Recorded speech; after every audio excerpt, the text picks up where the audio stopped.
தியானம் எது பண்றாரோ?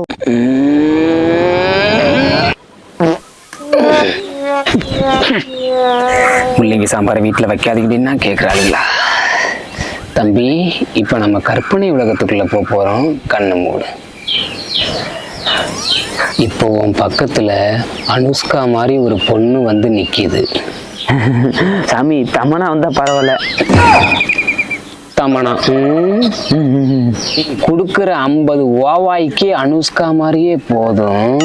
இப்ப நீ மூடு. இப்ப அந்த பொண்ணு உன் பக்கத்துல வந்து உன் கைய பிடிச்சு ஐ லவ் யூன்னு சொல்லுது.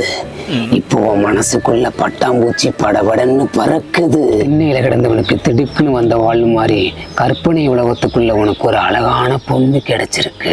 உங்க 2 பேர்த்துக்கும் லவ் ஸ்டார்ட் ஆயிருச்சு. இப்ப நீங்க 2 பேரும் கைய கோத்துக்கிட்டு ஒரு பார்க்குக்குள்ள நடந்து போறீங்க. இப்ப 2 பேரும் ஒரு இடத்துல உக்காந்து ஒரு ஐஸை வாங்கி மாத்தி மாத்தி சாப்பிட்டுக்கிறீங்க.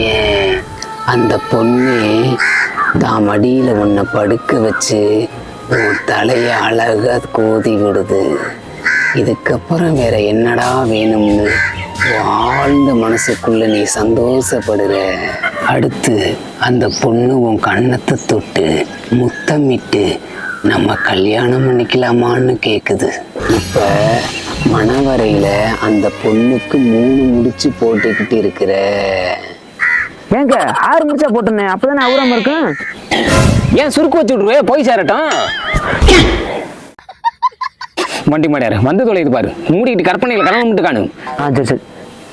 இப்ப தாலி கட்டி முடிச்சாச்சு. இதுக்கப்புறம் நேரா எங்க போகணும்? முடிச்சா போகணும். உன் வாயில வண்டி மாடியார ஃபர்ஸ்ட் நைட் ரூமுக்கு போகணும் மூதேவி. இப்ப நீ ரூமுக்குள்ள போற. அந்த பொண்ணு உள்ள உக்காந்துருக்கு.